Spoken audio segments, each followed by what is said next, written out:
پھر اللہ کا یقینی عذاب آئے گا۔ پھر ایک چنگاڑ نے ان کو آ دبوچا، وہ اپنے گھروں میں گھٹنوں کے بل اوندے پڑے رہ گئے۔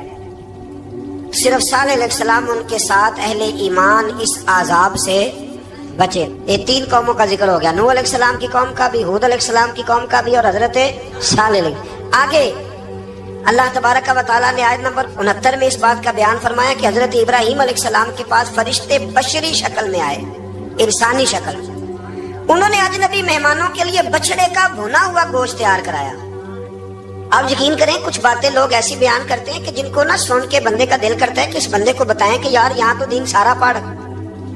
ایک صاحب مجھے کہنے لگے جی میں ایک پیر صاحب کے پاس گیا تھا تو بڑی مرغن غذائیں تھی، انہوں نے میری بڑی خدمت کی پر مجھے نہیں اچھا لگا، پیروں کو چاہیے سادی روٹی رکھے۔ میں کہتا ہوں پیراں واسطے لسٹ بنا خاں انہوں نے کس طرح نہ ہونا چاہیے۔ یہ بہت بڑی مصیبت ہے۔ اگر آپ سادہ کھانا کھلا دیں تب بھی اعتراض ہے، اچھا کھلا دیں کہنے رولا ہے کوئی پیر چوکھے مالدار، دونوں طرف سے مسئلہ۔ تو کہنے لگا جی نہیں پیروں کا کیا کام ہے، وہ کڑائیاں اور وہ سارے۔ تو پھر میں نے انہیں کہا کہ آپ اس طرح کریں، گھر جا کے نا تو 12ویں سپارے کی تلاوت کریں۔ حضرت ابراہیم نے اپنے مہمانوں کے لیے بھنا ہوا کھانا تیار فرمایا تھا۔ تو آپ کیا کہیں گے کہ حضرت ابراہیم درویش نہیں تھے؟ عجیب بات ہے بھائی، آپ ہر بات میں ہٹ جاتے ہیں۔ دین ہم نے وہ لینا ہے جو اللہ کا قرآن ہمیں دیتا ہے اور رسول اللہ کی حدیث ہمیں دیتی ہے۔ جب انہوں نے دیکھا کہ مہمان کھانے کی طرف ہاتھ نہیں بڑھا رہے تو ان کو ڈر محسوس ہوا۔ حضرت ابراہیم کو فرشتوں نے کہا کہ ہمیں قوم لوط علیہ السلام کے عذاب کے لیے بھیجا گیا ہے۔ حضرت ابراہیم کی بیوی کھڑی تھی، اس پر وہ مسکرائیں تو فرشتوں نے اللہ کی طرف سے انہیں حضرت اسحاق علیہ السلام اور اس کے بعد حضرت یعقوب علیہ السلام کی بشارت عطا۔ اسحاق علیہ السلام حضرت ابراہیم کے بیٹے ہیں اور یعقوب علیہ السلام پوتے ہیں، اور یعقوب علیہ السلام کے بیٹے یوسف علیہ السلام۔ ہاں اللہ اگر چاہے تو 7 نسلوں میں نبوت رکھ دیتا ہے اگر اس کی منشا ہو۔ تو حضرت یعقوب کی بشارت دی۔ انہوں نے حیرت سے کہا کہ ہم دونوں میاں بیوی تو بوڑھے ہیں، اس عمر میں اولاد کیسے ہوگی؟ تو فرشتوں نے جواب دیا اے ابراہیم کے گھر والوں، تم پر اللہ کی رحمتیں اور برکتیں ہوں، اللہ کی قدرت پر تمہیں کیوں تعجب ہے؟ اللہ فرماتا ہے کہ بیٹے کی بشارت سن کر ابراہیم کا خوف دور ہو گیا اور پھر وہ قوم لوط کے بارے میں گفتگو کرنے لگے۔ ابراہیم بہت بردبار، اللہ سے آہوزاری کرنے والے اور اس کی طرف رجوع کرنے والے تھے۔ اللہ تعالیٰ نے حضرت ابراہیم علیہ السلام کو فرمایا اے ابراہیم اس گزارش سے آپ گریزاں رہیں، اس کا یقینی فیصلہ ہو چکا ہے اور ان پر نہ ٹلنے والا عذاب نازل ہو کے رہے گا۔ وہ کیا گناہ کرتے تھے؟ لوط علیہ السلام کی قوم میں میں نے بتایا تھا مرد مردوں سے بدفعلی کرتے۔ تو حضرت ابراہیم نے بھی عرض کی، بار بار گزارش کی، بحث کی کہ اللہ مہربانی فرما ان کا عذاب۔ آپ دیکھیں نبیوں کے حوصلے کتنے بڑے ہیں، قومیں تنگ کرتی ہیں اور طرح طرح کی باتیں کرتی ہیں اور پیغمبر پھر بھی کہتے ہیں یا اللہ مہربانی فرما، اے اللہ ان سے عذاب۔ آیت نمبر 77 میں حضرت لوط علیہ السلام کی قوم کی بدعمالیوں اور لوط علیہ السلام کے اپنی قوم کو بدعمالیوں کے باعث فرشتوں کی آمد، قوم کے بدعمال لوگوں کے دوڑ کر آنے اور حضرت لوط کو ان کے سمجھانے اور ان کے انکار پر مضطرب ہونے کا ذکر ہے، جس پر فرشتوں نے حضرت لوط کو تسلی دی کہ آپ فکر نہ کریں، ہم آپ کے رب کے فرشتے ہیں، یہ آپ اور ہم تک نہیں پہنچ سکیں گے۔ آپ رات کے آخری حصے میں قوم کی طرف توجہ کیے بغیر ہجرت فرما لیں، اس لیے کہ صبح کے وقت ان پر عذاب آئے گا۔ جب اللہ کا عذاب آیا تو اس نے بستی کے اوپر کے حصے کو نیچے کر دیا اور قوم لوط کے اوپر اللہ کی طرف سے لگاتار نشان زدہ پتھر برسائے گئے، لگاتار پتھر آئے۔ آیت نمبر 84 میں اللہ تعالیٰ نے حضرت شعیب علیہ السلام اور ان کی قوم کا ذکر فرمایا ہے اور ان کے جرائم کو بیان کیا گیا ہے۔ وہ ناپ تول میں کمی کرتے تھے، دوسروں کو چیزیں کم تول کر دیتے تھے۔ اللہ تعالیٰ نے ان سے فرمایا کہ فساد فی الارض سے باز آؤ اور اپنے سے پہلے سرکش امتوں کا انجام دیکھ لو۔ جب حضرت شعیب کی نصیحتوں کا ان پر اثر نہ ہوا تو پھر اللہ تعالیٰ نے انہیں بھی عذاب سے ہلاک کر دیا۔ آیت نمبر 94 میں فرمایا کہ جب ہمارا عذاب آیا تو ہم نے اپنی رحمت سے حضرت شعیب اور ان پر ایمان لانے والوں کو بچا لیا اور ظالموں کو ایک زبردست چنگاڑ نے پکڑ لیا تو صبح وہ اپنے گھروں میں اوندے منہ پڑے تھے، گویا وہ کبھی وہاں آباد تھے ہی نہیں۔ آیت نمبر 96 میں حضرت موسیٰ علیہ السلام کو عطا کیے جانے والے 9 معجزات کا ذکر ہے۔ پھر فرعون اور اس کے پیروکاروں کے باطل روش کے باعث ان کی ہلاکت کا بھی ذکر فرمایا اور دنیا اور آخرت میں انہیں ملعون یعنی لعنتی قرار دیا۔ جن بستیوں کو اللہ تعالیٰ نے ہلاک کیا ان میں سے بعض کے آثار موجود ہیں اور بعض کے آثار تک معدوم ہو چکے. ان میں سے ہر بستی والے اپنے ظلم کے باعث ہی ہلاک ہوئے. اللہ تعالیٰ کسی پر ظلم نہیں فرماتا. لوگ خود اپنی جانوں پر ظلم کرتے ہیں. جو شخص عذاب آخرت سے ڈرتا ہے اس کے لیے اس میں نشانیاں موجود ہیں. آیت نمبر 106 سے اللہ تعالیٰ نے انجام کے اعتبار سے لوگوں کی 2 قسمیں بیان کی. 2 قسمیں فرمایا. ایک ہے سعادت مند لوگ اور دوسرے ہیں بدبخت. فرمایا بدبختوں کا ٹھکانہ جہنم ہے جس میں وہ ہمیشہ رہیں گے، اور نیک بختوں کا ٹھکانہ جنت ہے، وہ ہمیشہ اسی میں رہیں گے، اور ان کے لیے اللہ کی طرف سے نا ختم ہونے والی عطا ہے. آیت نمبر 110 میں حضور صلی اللہ علیہ وسلم کو تسلی دی گئی کہ جس طرح یہ لوگ قرآن کے بارے میں اختلاف کرتے ہیں اسی طرح قوم موسیٰ نے تورات کے بارے میں بھی اختلاف کیا تھا اور اللہ نے ان کے اعمال کا پورا بدلہ انہیں دیا. آیت نمبر 112 سے سرکشی کو چھوڑ کر احکامات دین پر استقامت اختیار کرنے اور ظالموں کے ساتھ میل جول رکھنے سے بچنے کا حکم دیا گیا ہے اور فرمایا کہ ظالموں سے میل جول کا انجام دوزخ کی آگ ہے. ہم لوگ نہ شکوہ کرتے ہیں، کسی حکومت کو بنے ہوئے 6 مہینے گزرتے ہیں تو شکوہ شروع ہو جاتا ہے، حالانکہ وہ خود تو نہیں نہ بنتے، ان کو کوئی بنانے والا ہے. تو ظالم کا جو مددگار ہوتا ہے وہ بھی ظالم ہوتا ہے. اس لیے احتیاط کریں. اور یہ صرف سیاستدانوں کی بات نہیں، دنیا کے ہر معاملے میں آپ غور کریں کہ آپ کسی ظالم کے مددگار تو نہیں. اللہ تعالیٰ ہمیں حق پر استقامت عطا فرمائے. آیت نمبر 114 میں دن کے دونوں طرفوں میں اور ابتدائی رات کے کچھ حصے میں اللہ تعالیٰ نے نماز قائم کرنے کا حکم دیا ہے. رات کے کچھ حصے میں بھی نماز پڑھنی چاہیے، اور یہ بھی بتایا کہ بے شک نیکیاں گناہوں کو مٹا دیتی ہیں اور یہ نصیحت قبول کرنے والوں کے لیے نصیحت ہے. آیت نمبر 120 میں اللہ تعالیٰ نے فرمایا کہ ہم آپ صلی اللہ علیہ وسلم کو رسولوں کی تمام خبریں آپ کے دل کی تسکین اور تقویت کے لیے بیان کرتے ہیں، اور ان میں مومنوں کے لیے نصیحت اور عبرت ہے کہ ان ساری باتوں سے عبرت پکڑ لو. بچہ صرف وہی جو اللہ کے نبیوں کے طریقے پہ چلا اور نبیوں کے ساتھ رہا، باقی بچ سکے نہیں. اللہ تعالیٰ کی طرف سے توحید و رسالت اور وقوع قیامت کے دلائل بھی ہیں. آیت نمبر 123 میں فرمایا کہ آسمانوں اور زمینوں میں سب غیب اللہ ہی کے ساتھ مختص ہیں اور ہر کام اسی کی طرف لوٹایا جاتا ہے. آپ اسی کی عبادت کیجئے، اسی پر توکل کیجئے، اور آپ کا رب لوگوں کے اعمال سے غافل نہیں ہے. اسی بارے میں نا آگے سورۃ یوسف شروع ہو رہی ہے. اس کو اللہ تعالیٰ نے کہا ہے کہ یہ بڑا پیارا قصہ ہے، احسن القصص کا، قصوں میں سونا قصہ. تو یہ کچھ 12ویں پارے میں اور کچھ 13ویں پارے میں ہے. میں نے یہ ارادہ کیا ہے کہ یہ ایک ہی دن پوری بیان کی جائے. قوم سبت کا ذکر فرمایا اللہ نے. ہفتے والے دن کچھ لوگ نافرمانی کرتے ہیں. ہمارے بھی ہیلے بہانے ہیں نا آج کل کاروبار میں. تو اسی سپارے کی آیت نمبر 65 کے اندر اللہ تعالیٰ نے حضرت داؤد کی قوم کا ذکر کیا کہ اللہ نے انہیں حکم دیا تھا کہ ہفتے والے دن مچھلیاں نہیں پکڑنی. تو وہ کہتے تھے چلو ہاتھ لگا کے نہیں پکڑنی، ہاتھ لگا کے. وہ ہمارے لوگ ہیلے بہانے تلاش کر لیتے ہیں نا. وہ بڑے جناب انشورنس والا آ گیا، اب وہ بینک والا آ گیا، اب وہ فلانے صاحب آ گئے، وہ تروڑ مروڑ کے کہانیاں باتیں، اور پھر ہمیں بھی رستے مل جاتے ہیں بچنے کے. مفتی صاحب نے کہہ دیا تھا، ایک مولانا سے میں نے ان کو کہا ہفتے والے دن مچھلیاں نہیں پکڑنے کا. نہیں پکڑتے، چھوٹے چھوٹے حوض بنا لیے تو مچھلیاں زیادہ آتی تھی اس دن. یہ بھی اللہ کی قدرت تھی. نماز کے وقت گاہک زیادہ آتے ہیں، یہ اس کی قدرت ہوتی ہے. تو وہ مچھلیاں حوض میں جمع ہو جاتی ہیں. یوں سمجھ لیں کہ جال انہوں نے لگا لیے ہوئے، تو جال میں وہ پھنستی رہتی تھی، حوضوں میں آتی رہتی تھی. ہفتے کو نہیں پکڑتے تھے، اتوار کو پکڑ لیتے تھے. تو پھر اللہ نے انہیں سزا دی. فرمایا تماشے کرتے ہو اللہ کے حکم کے ساتھ. کیا سزا دی؟ فَقُلْنَا لَهُمْ كُونُوا قِرَادَةً خَاسِئِينَ. فرمایا بندر بن جاؤ دھتکارے ہوئے. جو رزق حرام طریقے سے کماتے تھے رب انہیں بندر بنا دیتا تھا. ابھی بھی میں نے دیکھے ہیں بڑے بڑے تاجر پاگلوں جیسی زندگی گزار رہے ہیں. نفسیاتی طور پہ سکون نہیں ہے، کروڑوں روپیہ پڑا ہے. کیوں؟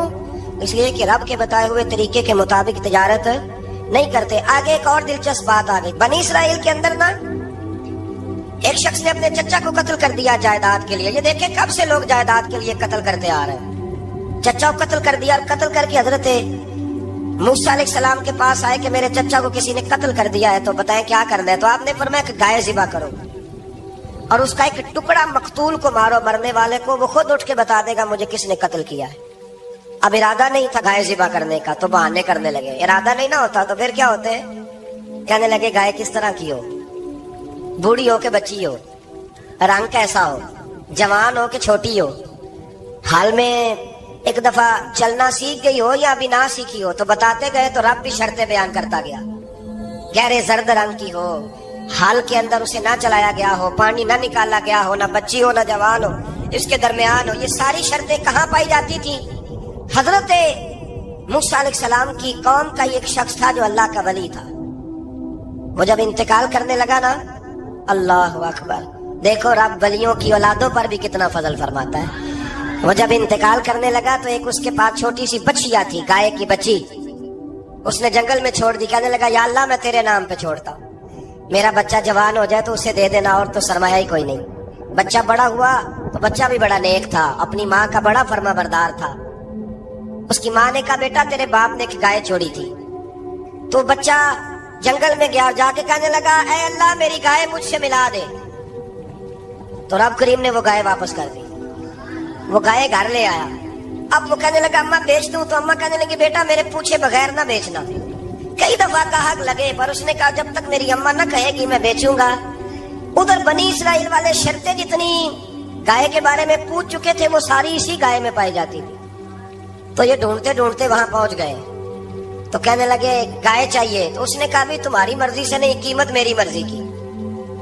ایک مفسر نے تو یہاں تک لکھا ہے کہ اس نے کہا گائے ذبح کر کے نا، تو جتنا گائے کے اندر گوشت ہوگا نا اتنا ہی کھال کے اندر تو مجھے مال بھر کے دو گے، اتنے ہی سکے بھر کے دو گے، اتنی اشرفیاں بھر کے دو گے تو پھر تمہیں گائے دوں گا. تو پھر یہ گائے انہیں ملی اور یہ گائے لے کر کے آئے. زیادہ سوالات نہ کرتے تو زیادہ الجھتے نہ. ہم بھی دین کے معاملے میں بڑے سوال جواب کرتے ہیں، اتنا سوال کریں جتنی اس کی ضرورت ہے. ان لوگوں نے سوالات زیادہ کیے تو پھر الجھ زیادہ گئے. تو میرے بھائی اس کا ذکر بھی اللہ تبارک و تعالیٰ نے پہلے پارے کے اندر بیان فرمایا. پھر اللہ کریم نے فرمایا کہ کچھ ایسے لوگ بھی ہیں یہودیوں میں سے جن کا دعویٰ ہو گیا ہے کہ ہم اللہ کے بڑے پیارے ہیں. فرمایا یہ صرف ان کے منہ کی باتیں ہیں، یہ تو قیامت میں پتہ چلے گا نا کہ اللہ کا پیار کس کے ساتھ زیادہ ہے. اور پھر یہ بھی یہودیوں نے دعویٰ کیا ہے. اسی پارے میں اللہ فرماتے ہیں کہ ان کا دعویٰ ہے کہ ہم اللہ کے بڑے پیارے ہیں، جنت میں ہم ہی جائیں گے. تو اللہ فرماتے ہیں پھر مرنے کی دعا تو کرو، جنت میں تو مر کے جانا ہے نا. لیکن رب فرماتے ہیں یہ کبھی مرنے کی دعا نہیں کریں گے، اس لیے کہ انہیں پتہ ہے کہ ہم نے آخرت کے لیے کیا بھیجا. لیکن جی پہلا حکم آ گیا یا ایھا الذین آمنوا کہہ کے پہلی آیت قرآن پاک کی پہلے سپارے میں پہلی آیت جس میں اللہ نے کہا یا ایھا الذین آمنوا. تو پہلا حکم آمنوا کہہ کے آیت نمبر 104 میں جو اللہ نے حکم دیا ہے نا وہ نبی پاک کی تعظیم کا حکم ہے. پہلا حکم ہی اللہ نے حضور کی عزت اور ناموس کا ارشاد فرمایا. پہلا اس ترتیب کے لحاظ سے وہ ہوا یہ کہ جب نبی پاک کو بات ارشاد کرتے تو صحابہ کرام اٹھ کے عرض کرتے رائنا یا رسول اللہ، حضور سمجھ نہیں آئی ذرا رعایت کر دے. تو یہودیوں کی عبرانی زبان کے اندر نہ ذرا کھینچ کے پڑھتے تھے رائنا، تو اس کا معنی بنتا تھا معاذ اللہ اے ہمارے چرواہے. بکریاں چرانے والے کو بھی وہ رائنا کہتے تھے. تو جب صحابہ یہ کہنے لگے تو اللہ نے منع ہی کر دیا. فرمایا میرے محبوب کے غلاموں اس لفظ کے پیچھے چھپ کے، اس لفظ کے پیچھے چھپ کے لوگ میرے نبی کی بے ادبی کر جاتے ہیں. تو جس لفظ کا کوئی ایک معنی بے ادبی والا بنتا ہو وہ لفظ بھی میرے نبی کے لیے نہ کہو. لفظ وہ والے کہو جس میں کوئی بے ادبی کا معنی نکلے نہ. یہاں لوگوں نے بڑے بڑے لفظ نہیں بول دیے، پھر کہتے میرا مطلب یہ تھا، میرا مطلب وہ تھا. تو تو نے وہ لفظ بولا کیوں جس کا کوئی غلط مطلب بھی نکل سکتا تھا؟ اللہ نے فرمایا یا ایھا الذین آمنوا لا تقولوا رائنا، اے ایمان والو رائنا کہو ہی نہ. تو یا اللہ کیا کہیں؟ فرمایا وقولوا انظرنا، تم کہو یا رسول اللہ ایک نظر فرمائیے. انداز دیکھیے انظرنا ایک نظر. تو ہمارے بزرگ تو پہلے بڑے پیار والوں نے کہہ دیا یا رسول اللہ انظر حالنا. کہتے کہاں سے لاتے ہو جملے؟ میں نے کہا اللہ کی کتاب سے. یا رسول اللہ انظر حالنا یا حبیب اللہ اسمع قالا. تو تم کہو انظرنا، محبوب نظر کرم کرے، واسمعوا، اور کیا ضرورت ہے دوبارہ پوچھنے کی؟ اللہ کہتا ہے پہلے ہی دھیان سے سنا کرو، پہلے ہی واسمعوا، پہلے ہی احتیاط سے سنو. وللکافرین عذاب علیم، اور کافروں کے لیے دردناک عذاب ہے. لے جی اسی پارے میں اللہ تبارک و تعالیٰ نے پھر اہل یہود کا ذکر کیا. تو یہود کہنے لگے کہ ہم حضرت ابراہیم کے ماننے والے ہیں. تو اللہ کریم نے وہ بھی ذکر کیا کہ میں نے تو ابراہیم کو آزمایا ہے. وَإِذِ ابْتَلَىٰ إِبْرَاهِيمَ رَبُّهُ بِكَلِمَاتٍ فَأَتَمَّهُنَّ. ہم نے ابراہیم کو کچھ چیزوں سے آزمایا ہے، وہ ہماری آزمائش پہ پورے اترے۔ قال انی جاعلک للناس اماما، تو پھر ہم نے انہیں کہا کہ ہم آپ کو پوری دنیا کا امام بنائیں گے۔ وہ آزمائش کیا تھی؟ آگ میں جانا بھی آزمائش، بیٹے کا نہ ہونا بھی آزمائش، بیٹا ہوا تو پھر اسے وادی غیر ذی زرع ان میں چھوڑ کے آنا بھی آزمائش، بڑا ہوا تو پھر ذبح کرنا بھی آزمائش۔ فرمایا جہاں جہاں آزمایا ہے نا، ابراہیم ہماری آزمائش میں پورے اترے۔ فرمایا تم مفت میں حضرت ابراہیم کی اولاد بنتے ہو اور ان کا نام لیتے اور ان کے ساتھ اپنا تعلق بناتے ہو، دیکھو تو صحیح وہ کتنی آزمائشوں سے گزرے۔ تو اس کا بھی اللہ نے اسی میں ذکر فرمایا۔ اور پھر وہ بات کرتے تھے حضرت یعقوب کی اور حضرت اسحاق کی، تو فرمایا وہ تو ہمارے اتنے خاص بندے تھے کہ وصال کے وقت بھی انہوں نے اپنی اولادوں کو نصیحت فرمائی تھی کہ اللہ کی توحید پہ قائم رہنا۔ اس کا ذکر بھی اللہ نے اسی پارے میں بیان فرمایا۔ اور جو حضرت ابراہیم اور جناب اسماعیل نے کعبہ تعمیر کیا تو اس کا ذکر بھی اللہ تعالیٰ نے اسی بارے میں فرمایا۔ فرمایا جب وہ کعبہ بنا رہے تھے تو کہہ رہے تھے ربنا تقبل منا، کہہ رہے تھے اے اللہ بنا ہم نے دیا ہے پر مہربانی فرما ہم سے قبول فرما لے۔ تو جو آیہ کریمہ آخر میں عرض کرنا چاہتا ہوں اس پر بھی تھوڑی توجہ فرمائیں گے تو بات بڑی نکھر کے باہر آئے گی۔ یہ 16ویں رکوع کے اندر اللہ نے پھر یہود کا اور عیسائیت کا ذکر فرمایا تو اللہ کریم نے ایک بات ارشاد فرمائی۔ یہودیوں کے ہاں جب کوئی بچہ پیدا ہوتا تھا پیلے رنگ کے ساتھ اس کو رنگتے تھے، یا کوئی خاص رنگ تھا ان کا، بچہ پیدا ہوتا تو اس پر وہ رنگ چڑھاتے کہ یہ جی ہمارے مذہب کا رنگ ہے۔ ہمارے ہاں بھی رسمیں ہیں نا اپنی اپنی، معاذ اللہ اپنی اپنی نہیں ہونی چاہیے، اللہ رسول کا حکم ہونا چاہیے۔ تو یہودیوں کے ہاں بچہ پیدا ہوتا تو ایک خاص رنگ چڑھاتے، عیسائیوں کے ہاں پیدا ہوتا تو وہ بھی ایک خاص رنگ چڑھاتے۔ تو مسلمانوں کے ہاں بچے پیدا ہوئے تو انہوں نے بھی توجہ کی کہ یہ کیا ہو رہا ہے، تو رب کریم نے فرمایا صبغۃ اللہ، رنگ اللہ کا ہی ہے۔ ومن احسن من اللہ صبغۃ، اور فرمایا اللہ کے رنگ سے زیادہ خوبصورت کس کا رنگ ہو سکتا ہے؟ اللہ کا رنگ کیا ہے؟ لا الہ الا اللہ محمد رسول اللہ صلی اللہ علیہ۔ فرمایا نیلے پیلے کالے رنگ نہ چڑھاؤ، اپنے ذہن پر توحید و رسالت کا رنگ چڑھاؤ، یہ سب سے بہترین رنگ ہے۔ اگر تمہارے ذہنوں پر رب رسول کی توحید کا رنگ چڑھ گیا تو یہ وہ والا رنگ ہے، پھر تمہیں کسی اور رنگ کی طرف جانے کی ضرورت نہیں پڑے گی۔ تو فرمایا رنگ وہ پیدا کرو جو توحید کا ہے، رسالت کا ہے، اس رنگ کی توجہ کرو۔ قرآن مجید کے اس پارے میں اللہ کریم نے مختلف باتیں بیان کر کے آخری رکوع میں یہ جو رنگ کا ذکر فرمایا نا، تو یہ لگتا ہے پورے پارے کا خلاصہ ہے کہ رب کریم نے فرمایا اصل بات یہ ہے کہ تمہاری سوچوں پہ رب رسول کی توحید و رسالت کا رنگ ہونا چاہیے۔ وہ ایک دفعہ مسلمہ کذاب بے ایمان کہنے لگا میں نے بنا لیا قرآن پاک کا جواب، معاذ اللہ۔ جواب کیا بنایا؟ وہ سورت ہے نا القاریہ تو ملکاریہ وما ادراک ملکاریہ، کھڑکھڑانے والے کیا ہے، کھڑکھڑانے والے تمہیں کیا پتا کیا ہے کھڑکھڑی، قیامت کا ذکر ہے۔ کہنے لگا میں نے اس کی ایسی صورت بنا لیا، تو کیا بنایا؟ الفیل ملفیل وما ادراک ملفیل۔ کہنے لگا ہاتھی، تمہیں کیا پتا کیا ہاتھی، تم کیا جانو کیا ہاتھی۔ تو پاس جو اس کے اپنے بیٹھے تھے نا چیلے، کہنے لگے چپ کر جا، سارے زمانے کو پتا ہاتھی کیا ہوتا ہے۔ تو پاگل ہے، اس کے 2 کان ہوتے ہیں، ایک سونڈ ہوتی ہے، 4 اس کے پیر ہوتے ہیں۔ بیوقوف آدمی قرآن کا مقابلہ کرنا ہے تو وہ چج کے ساتھ کر، پاگلوں کی طرح مقابلہ کرے گا، جوتے کھائے گا بھی ہمیں بھی پڑھوائے گا۔ تو قرآن مجید کا کوئی مقابلہ کر سکا؟ تو اس آیت مبارکہ میں اللہ نے کافروں کو یہ کہا اگر مقابلہ نہیں کر سکتے تو پھر اللہ سے ڈرو، ورنہ دوزخ میں ڈالے جاؤ گے، وہ جس کا ایندھن آدمی اور پتھر ہے، اور بنائی بھی کافروں کے لیے گئی ہے۔ وعدت للکافرین، جہنم کس کے لیے بنائی گئی ہے؟ کافروں اور منافقوں کے لیے۔ مسلمانوں کے لیے بنائی گئی، مسلمان مرضی سے چھلانگے لگائیں تو ان کی موج ہے، ورنہ ان کے لیے جہنم، ان کے لیے اللہ نے جنت بنائی ہے۔